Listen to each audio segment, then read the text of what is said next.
So I don't know if any of you saw the latest Alice in Nkosi audio is up. I put it up this afternoon, and as always, it's phenomenal. And there's a couple of things that caught my eye on it, because to edit it, I've got to listen, very carefully to every word. And there's a few things that I thought it would be maybe interesting for us to go into that Nkosi brought up to Alice.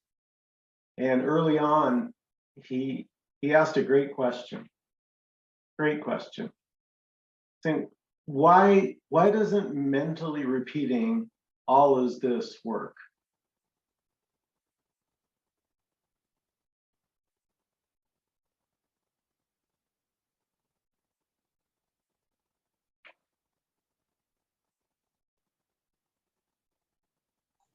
Well, it's a form of efforting, and when you're in this, it's effortlessness happening already. So Nice. So wait, I have a question for you, sir. When are you not in this? that's true. But being in this and creating tension or stress in addition, as opposed to not efforting, I guess for me just feels like lighter. Yeah. It's really powerful. And if you have any thoughts on Alice, please jump in, because it was really, really powerful when Nkosi said to you, it's just weak. The mental belief that all is this has no power. It's just, you might as well say, the dog is green.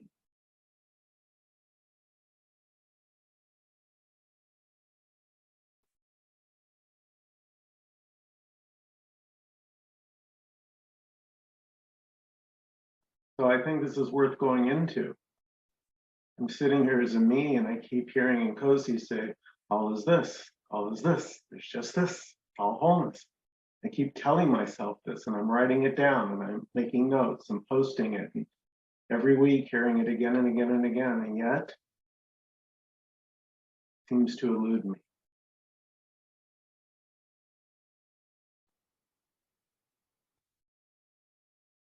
Now that's efforting.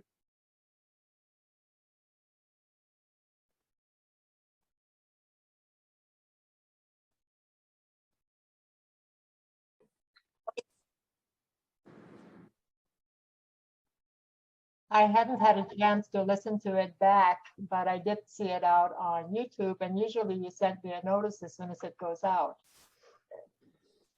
Yeah. Yeah.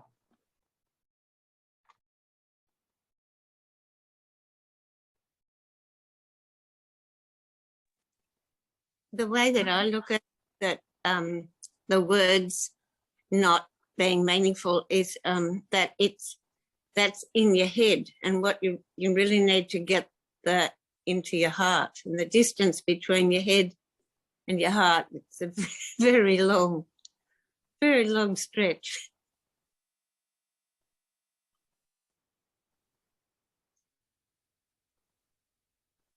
Really, I'd really love to hear from everybody, because it's such an important topic, and I don't hear it talked about a whole lot. Why repeating all is this to myself doesn't help? Well, for me, when I repeat it to myself and just go over it and try to figure it out, although that doesn't work on that level, I hold it like as a Zen koan. So I will go over and over and over and over and over. And I was walking my dog this morning. I just go over and over and over. And then at some moments, my mind just gets, like in a Zen koan, it just gets, I go beyond the mind or whatever happens. And then I sort of get some level of experience of, or drop down into the heart. So I use it as a Zen koan because I don't know any other way. Right. In order to get there. So I have a question for you, Don, and for everybody, actually. Just intuitively, can you feel that there's efforting with that, just intuitively, that that's still an effort. That's still trying to know something. It's still trying to get something. It's still trying to understand something. It's still trying to make sense of something.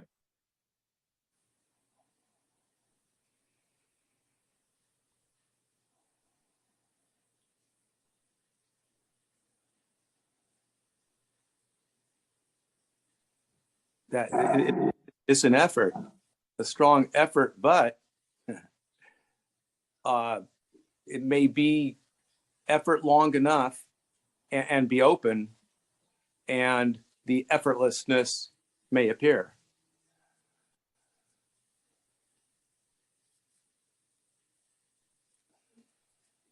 Come on, Dan, jump in here.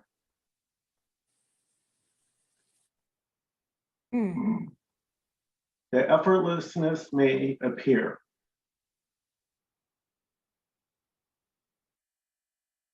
So it's not here now. It's here now, and when I get worn out of thinking about of efforting trying to get it, when I get worn out, when I of trying and getting frustrated and going through that whole thing, then I will then that's that efforting disappears somehow, and what's left already there is the effortlessness.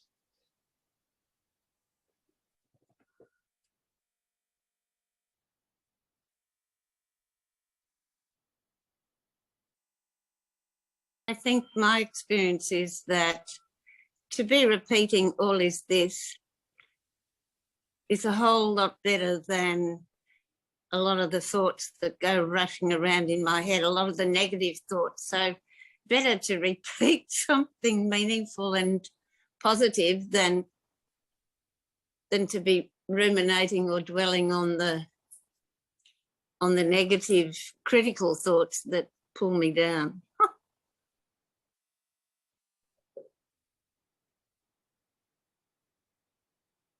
Maybe I'm not specifically addressing your question, but what has been really meaningful to me that is coming is that I am whole, everything appears in wholeness. And when I have that other stuff going on, it's still all appearing in wholeness.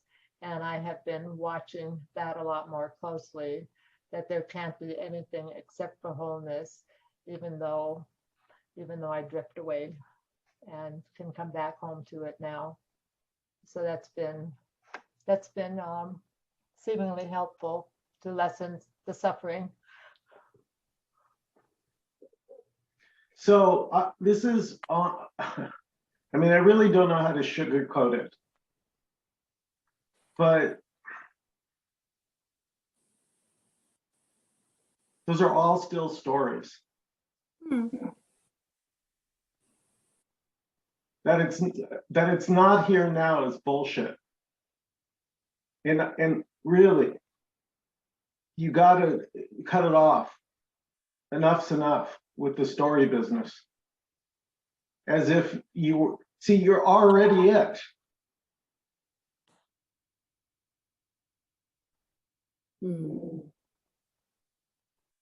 Who's going to cut it off, Michael? Sorry? Who's going to cut it off? You got you. Who is going to cut it off? I'm not clear on your question now. Well, you said you guys have got to cut it off. Yes, But who is it that's going to do that? yes, exactly.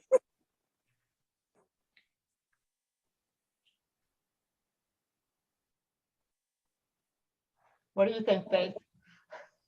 I'm laughing. Oh, yeah, I'm laughing. I'm laughing and nodding my head, and so is Dawn. Exactly. Joe, is that a hand up or an applause? I couldn't tell. I saw a yellow hand up. First, it was the crying, laughing face, and then it was the applause. I was approving of Alice's question and Yeah. So nobody is, okay? That's more story. That's more going in the loop. Oh, you know, who is there to do all this? It's the same. It's more story. It's not starting from wholeness.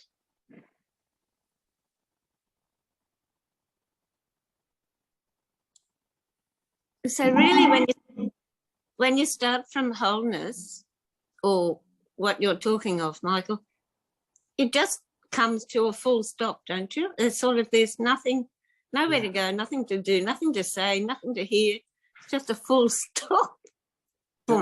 Yes, Faith. That's what I'm talking about. It's already the case. And we're telling these stories, and it's not anyone particular. Every me does this, so it's not personal. But that's how the me keeps its story alive, by you going along with it. And then Nkosi says what? Says stay here. Don't go with the thoughts. That's his instructions. Now, Alice, you could say to Nkosi, well, who is there to not go with their thoughts, or, you know, go or not? Well, it says, forget all that. Just stay here. Never mind. Well, when Nkosi speaks to me, and I think whatever he speaks in these meetings or whatever, there's no question in my mind that he's 100% at that place whereby he speaks. And that makes a huge difference than just hearing the words. Okay. Alice, just for fun as an experiment, I do that occasionally. When you say he speaks to you, what if he just speaks and he doesn't speak to you? Well, he What just if he- speaks, I understand. I think it just occurred to me that we're obsessed with self-referencing, that it's all happening to somebody, and playing with letting that somebody go, then things just happen to nobody. But we keep referring they happen to us. What do you mean we, Peter? No, I'm just kidding. I know. Yeah. Yeah, Right. listen, guys, let's talk freely. You know, there's no, really, you know, there's no Evita police here. Because again, it's, you know, and if I'm a little fired up today, you know, I haven't been feeling well lately. So I've been kind of laying low. I almost canceled tonight, actually, but we'll just see what happens. But, you know, if this were my last thought song, I would want to give it everything I have. And everything I have is just telling you to stop now. And the stories are going to come on their own. You're not already doing the stories. They're not yours. Nothing here is yours.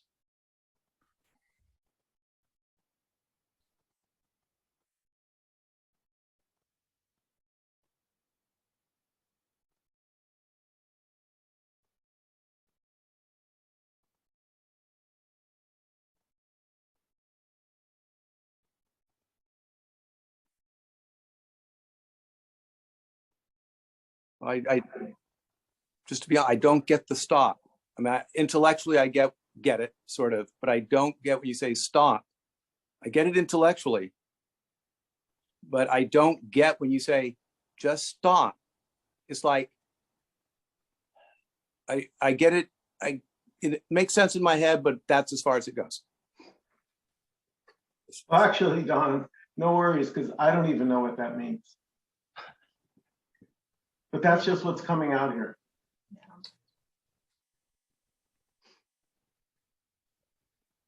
Well, if it meant anything and we knew what it meant, it wouldn't be any good.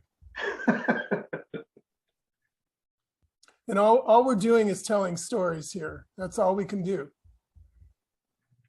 But we're also maybe pointing to the fact that the stories are they're nothing. There's nothing in the stories. And maybe there's an appearance of someone who's trying to get somewhere and trying to do something. maybe that story's going on, and maybe, you know, we can notice that that's nothing, that there's only this, that there's, everything is already where it is. And Nkosi is already there, and everything is already there. Alice is already there, and that's all there is. There's only already there. So the answer to your original question, why does it not work to repeat this, you know, in my head, any of these great lines? Well, because nothing works. Nothing works, as you said, Michael. What would work to get me to where I am? To get me to sitting here, this. To get me to this. So we tell all these stories, but we're also, you know, that's all we have, but we're trying also just to, you know, to maybe uncover a little bit all the stories and see that the stories have nothing to do with anything. Because it's only already this. Beginning and middle all together.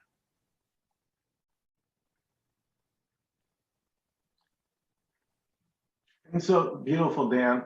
And so when I say, Don, stop, I kind of just mean what Dan just basically fleshed out. I'm saying there's nothing, you don't need to go to thought. And that's kind of what I see all the time, is thinking about this. And Nkosi was saying that, look, the thinking is so beautiful how he explains it better than anyone. I mean, I just, you know, what can you say? You love the guy. He just says those are labels. Yeah, and within the dance of it all, it can help to, you know, to point out to each other, you know, when maybe somebody seems like they're running the stop sign and going into a thought zone and not noticing it, you know, not recognizing the story. You know, maybe that's a good thing to do. Right. And the thing is, there's nothing wrong with that. I want to underline this. I want to emphasize. There's neither is right or wrong. So we're not talking about right or wrong. What we're talking about is if you're suffering, if you are suffering, if you feel like you're suffering, then now this can seemingly have, you know, a resonance to it, a freedom. Because you realize every time you go to thoughts, you keep suffering.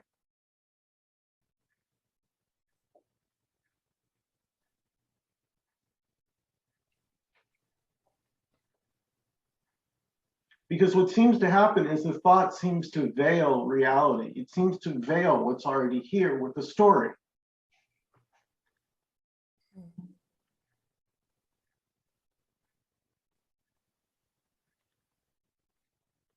So how can I notice here what is, when my attention is on my story?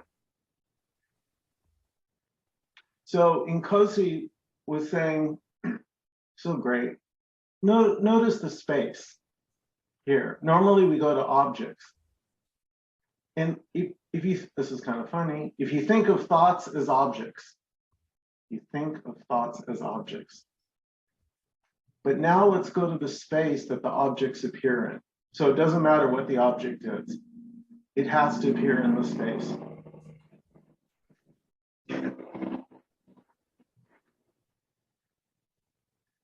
I don't know if you guys could hear that. There's a helicopter just flew over. So what'd you think of that, Alice, when Nkosi suggested noticing the space of the object? He doesn't usually, he pauses before he gives any advice, and he doesn't really call it advice, but he work for this week is to notice the space. He said that could be my homework, is to notice the space, like on a table, or like notice the space around the object. Well, how about right here? How about the space right here? So it seems like, right, there's a monitor and there's a room and there's my chamomile tea. So all these objects are here, but what are these objects appearing in?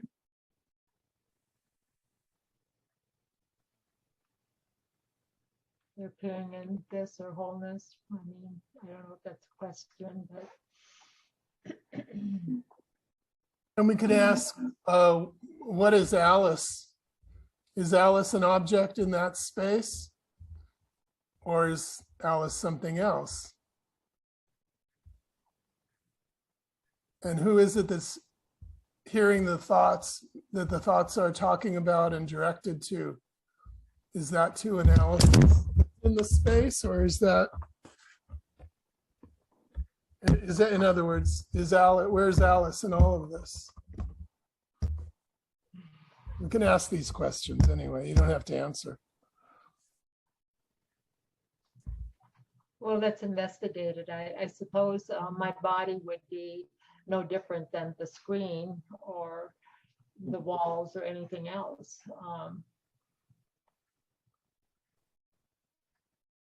And maybe everything is the space. Yes. Yes. Maybe there's no Alice. Yes. Yes, that's well said, Dan. Yes. We notice that the body is always changing. Look at the wrinkles. My God. You're not your body. And you know that at some level. Because the body, I mean, it was, you know, a little baby, and now it's this.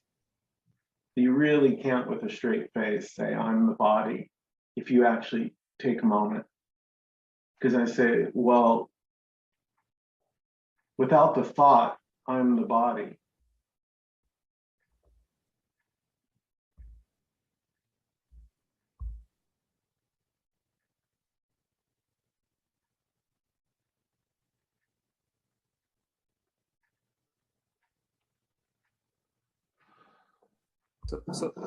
Okay, I like the technique of looking at the space and not the object, and I really like that a lot. But and it's beautiful. But I would still, what comes up for me is that that's still an effort.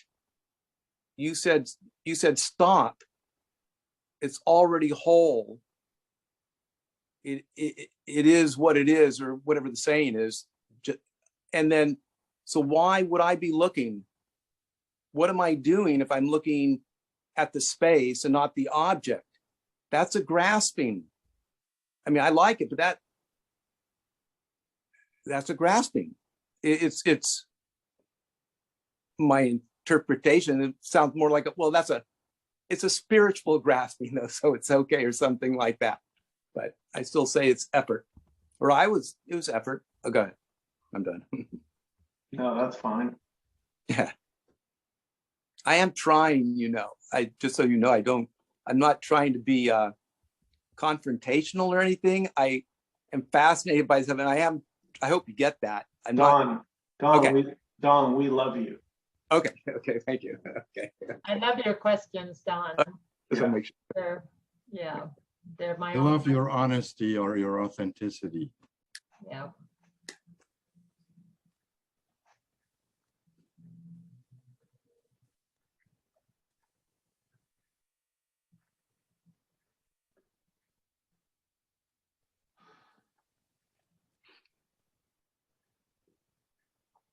No, I agree, Don, because I've heard Nkosi say, do nothing. Do nothing. And that always cracks me up, because I go, well, there's a paradox. How do you do nothing?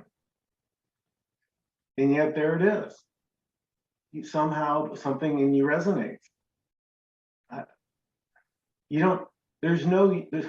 There's already no you to do anything. You haven't done anything ever, because there is no you. This has the ability, and I cannot explain it at all, to make wholeness feel lacking. It's still wholeness, but the quality can be of lack. It doesn't change wholeness at all.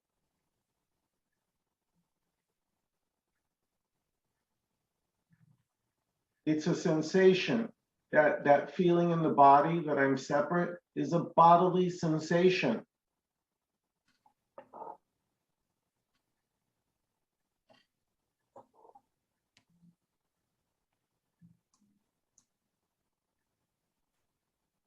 It never touches wholeness.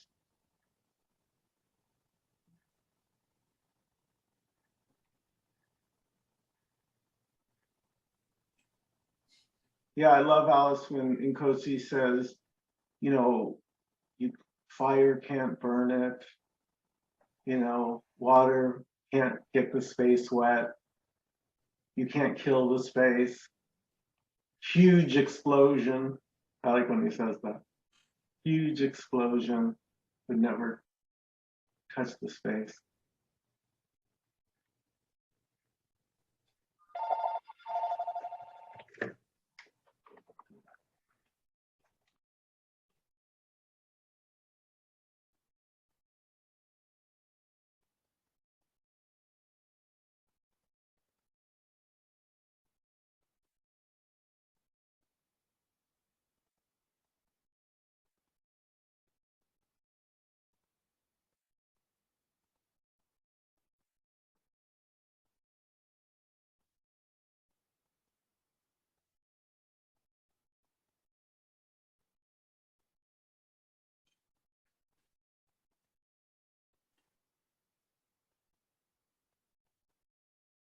Yeah, so using the story, if all the words are story, but Kosi sometimes on these calls when he's spoken, so he's been speaking in the story. So he keeps on putting forward a thought, part of the story. And I've said this before, I think. So he will say this, and then he will say that, he will say something else. And finally, all the arguments or thoughts in my head just sort of settle down and disappear.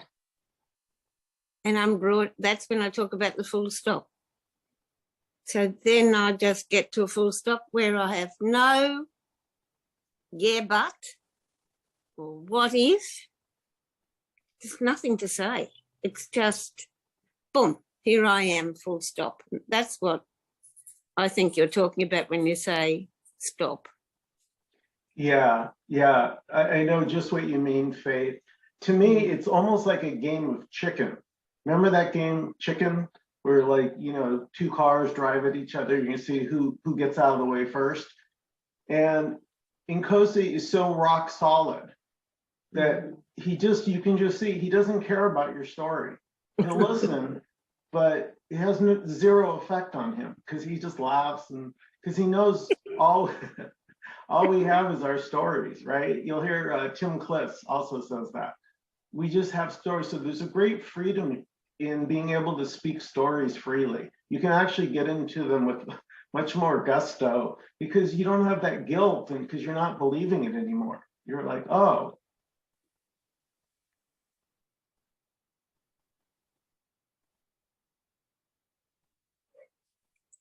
So that's what, oh, sorry, Faith, go ahead. I was just going to say I had a lovely experience yesterday where I met up with a girlfriend of mine who's a staunch Christian. She's very strong in her Christian beliefs and the devil and what God thinks, but she knows that I don't. I no longer. I said that doesn't work for me. I acknowledge it works for her, but doesn't work for me. So I said that to her. I said, when you say that, when you talk like that, from that Christian talking, I see it as a belief system. You're following a belief system. I said, that doesn't work for me.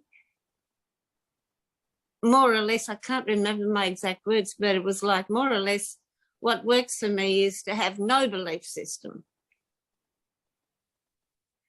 No thoughts. And then I thought she would come back with an argument, but she had nowhere to go and I had nowhere to go. We just, if you take away your thoughts, Ding, ding, What- ding, ding, ding. what's there to say? Do take it all. Yeah. And they're not even your thoughts. Yeah. Yeah, that's precious. I love that they're not my thoughts. I love that. So Faith and Alice and Alan and Don and Michael and Dan and Peter and Aja and everybody and Joe and Eric, those are all stories. Every single one.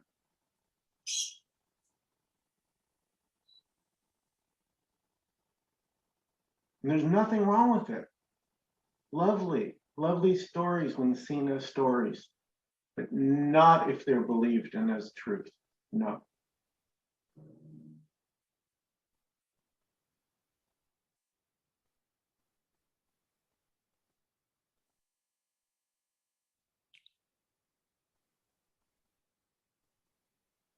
Yeah, I love that you say, Michael, that we can enjoy those roles or those stories with gusto when we realise that they're not real. They don't belong. So, let's go party. Yeah, it's so much fun. I mean, I see kids, this one little kid, he's so cute. He paints his fingernails, I don't know, he's like 5 or 6. He comes to my chess class and he paints his fingernails different colors and he's very flamboyant and he's hilarious. And I love the guy. And there's just such freedom in seeing all the different expressions without the judgment getting in the way. Because you don't want to judge. You don't, because something in you, you're judging yourself. And Alice, I've heard you say it's painful to judge.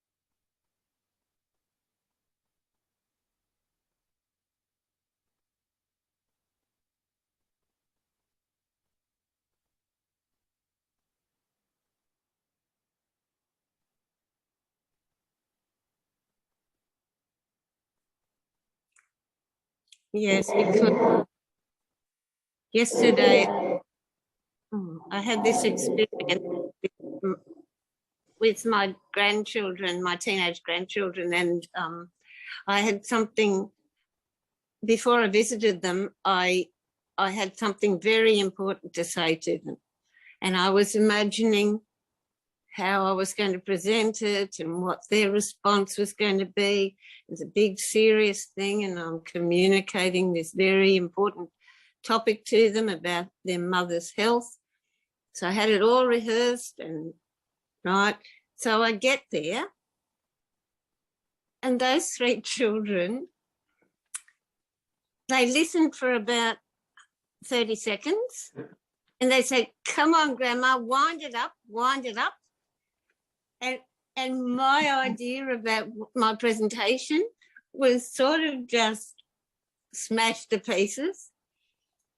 And I could have gone home and thought, oh, how can those children be so rude and go down some road of I didn't do it well enough, why didn't I do it better or something? And I didn't go down that route, and I just saw it as just a big play of life. And I came home laughing about it.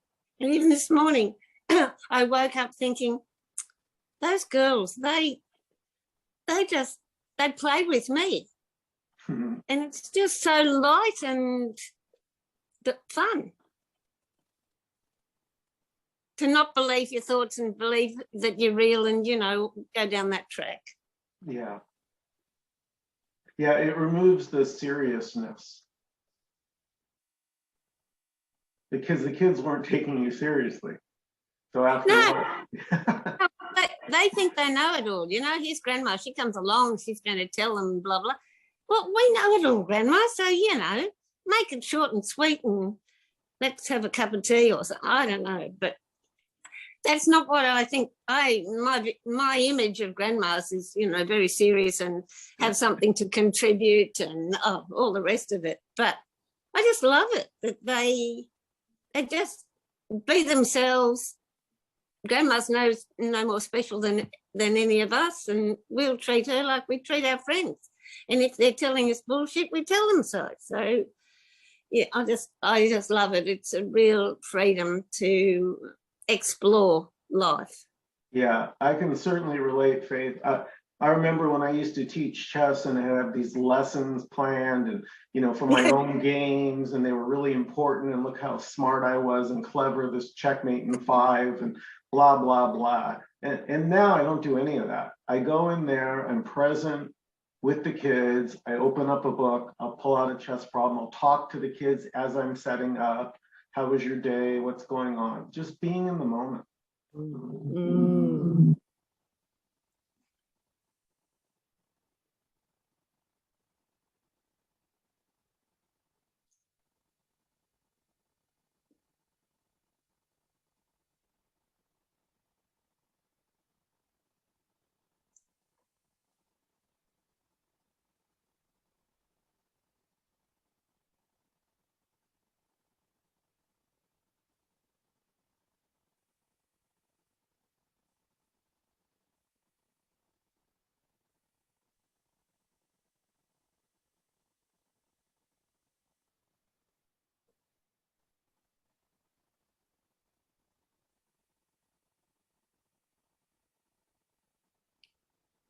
Yes, because being a person is painful. And you take things, if you take things personally, you're going to suffer. So being in the person role, is or mostly painful. Yeah. Well, and again, as Nkosi points out, it's because there are no people. So pretending to be a person when there are no people, naturally that would be painful, and it is painful. Mm. And there's no answer. So here it is. Okay, what I realized was there's no answer to why some moments I feel good and some I feel bad.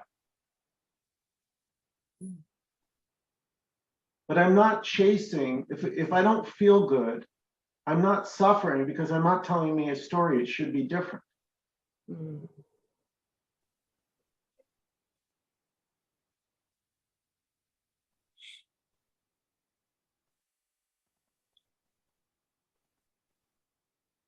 So if all is this, then pain is this too.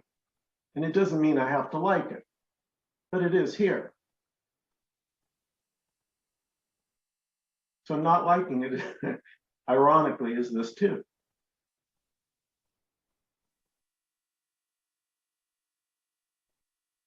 Because there's no one to like or not like.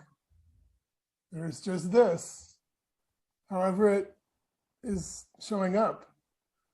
So being heavy and being serious is really not any different than being light and being playful. It may be more fun to be a more fun experience to be light and playful. But there's no one in there being light and playful or serious or anything. It's all just the same story. And the light story and the heavy story are the same story. And there's no one in any of it. And that's the freedom that is always here. I mean, that's not even always, just already. There's already no story. And that would apply to the suffering too, though. Mm-hmm. There is, if there is just this, it's not suffering or not suffering. Yeah. It's all stories. That's all that's available here is one story after another. Mm. And one isn't better than another because there's no one there. no one there to distinguish between story and not story, and feeling good and feeling bad, and being perfect or not perfect.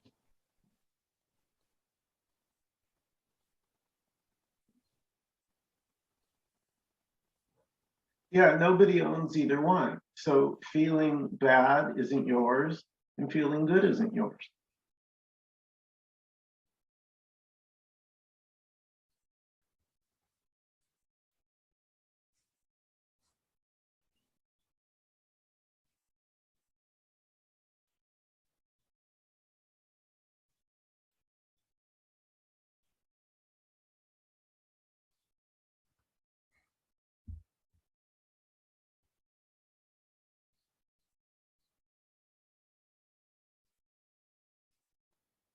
Alice, microphone.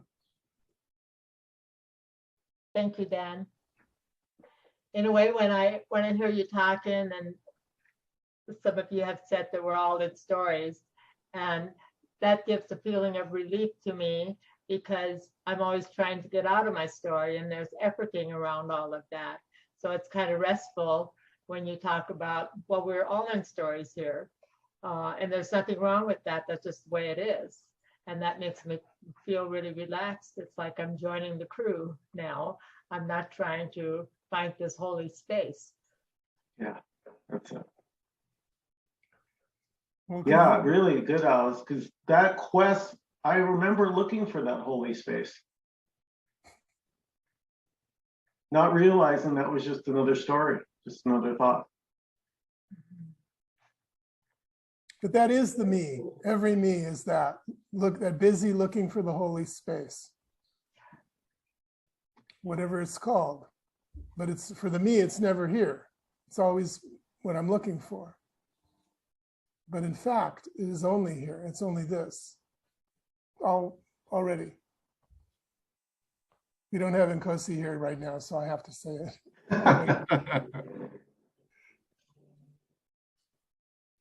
That's good, Dan.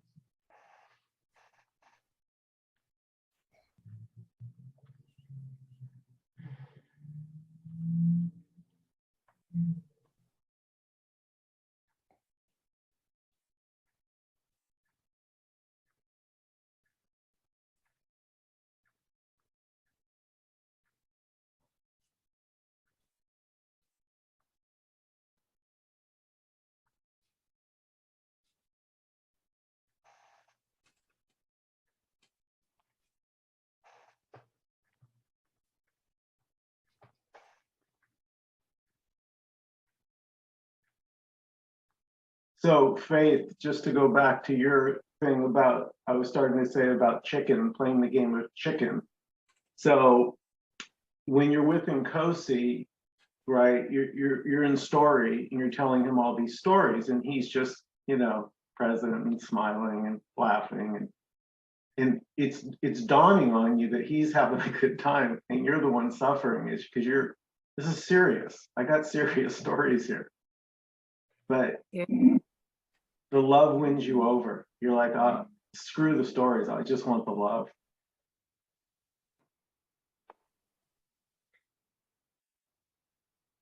Yeah, it's like any arguments that I have against what he's saying, or against life, or any arguments, like I said, any what ifs or yeah buts, they just dissolve.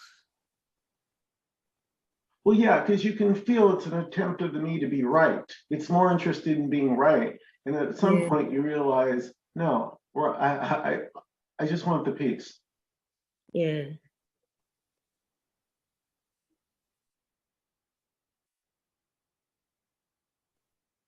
Yeah, that's a big one, to let go of the assertion of these standpoints, like I notice it when it comes up, like, but Mm. and it keeps going on and on until it doesn't. But it's like, and it's like Cozy pulls the plug on that for me.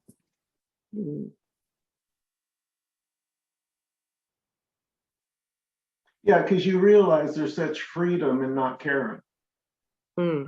he'll often say, "This doesn't mind." Mhm. Mm.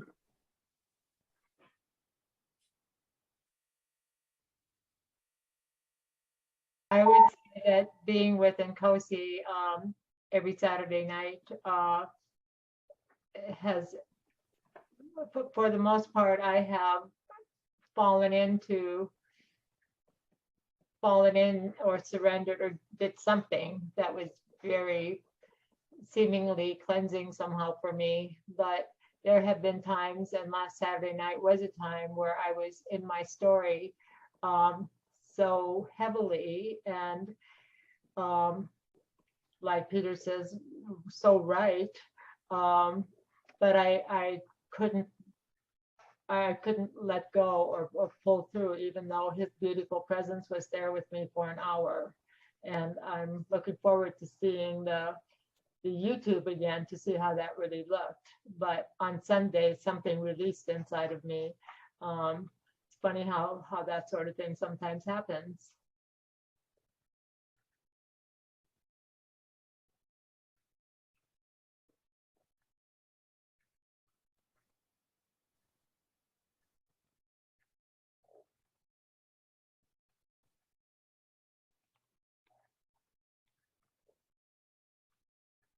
But really, Alice, you don't have to let go at all.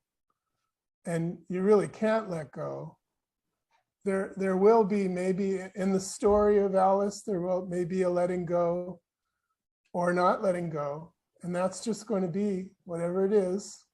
This Alice story is going on, however it is. We see it, a new story every day, every moment.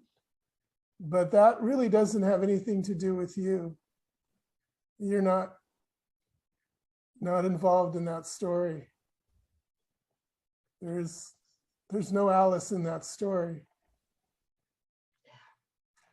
That's very good to hear, because I think there should be a letting go, and that's kind of like talking Of about. course, that's the story of every me. Yeah.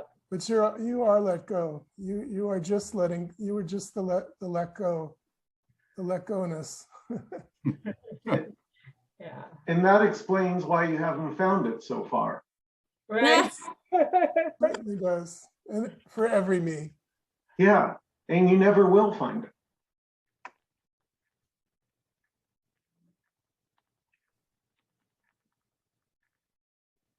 But I think that there are moments in, I believe, every person's life, if I may be so bold to say that, because there certainly has been for me. And I discussed this with Nkosi, and he says, of course, if that's who we are, I mean, this is all there is. We are going to have moments where that is definitely all there is. And we're going to have that understanding for maybe a minute, maybe 5 minutes. So anyway, so we probably all have had that. I'm thinking, well, at least I've had it. I mean, I mean, you could, now this terminology gets really weird, but you know, through some kind of grace or whatever, I have, the person was not there, let me say that. And I'm just not going to deny that. I mean, that's the way it was. Yeah, is the person here now? No, it's not here now. Not really, but in my experience, it seems to be. In whose experience? I know, in this. No, but really, I hate to, I know Alice and I have this thing, but you know, Nkosi said the same thing to you, and I've been watching, this was number 42, so I watched 42 weeks of this. And honestly, Alice, and it's not personal, I know it may, I apologize if it's coming, honestly, it's the me. It's the me's insistence that its story matters, that no, but Nkosi, you don't understand until this is solved, and I understand, and I got it, this bullshit.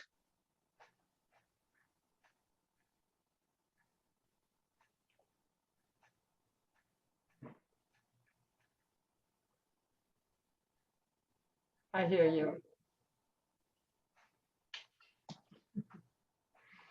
Any other last comments or questions before we close out this evening, which unfortunately are main attraction. He was not able to come, but I know he's here, actually. Yeah. He really is here. Did he tell you he wasn't going to be here? No, he said on the video to both of us, yeah, he was gonna be here, but, you know, It's okay. It's yeah. early for him. He's probably sleeping or something. Last thing I want to say, Michael, is even though you're not here, but whatever, I wish you healing. Mm. Okay, I really do from my heart. Thank you, Don. I just wanted to add also a theme from tonight. I wrote this down from you, Michael, a couple months ago. I just thought it was so appropriate. I keep it by my computer because I love it so much. The voice in the head isn't talking to anyone. He said that a couple months ago. The voice in the head isn't talking to anyone. And feel better. Thank you. Thank you, everybody. Thanks to each and every one of you so much. We love you all. Thanks for coming. Have a great evening. Thank you. See you guys next Thanks, week. Yeah. everyone. Bye.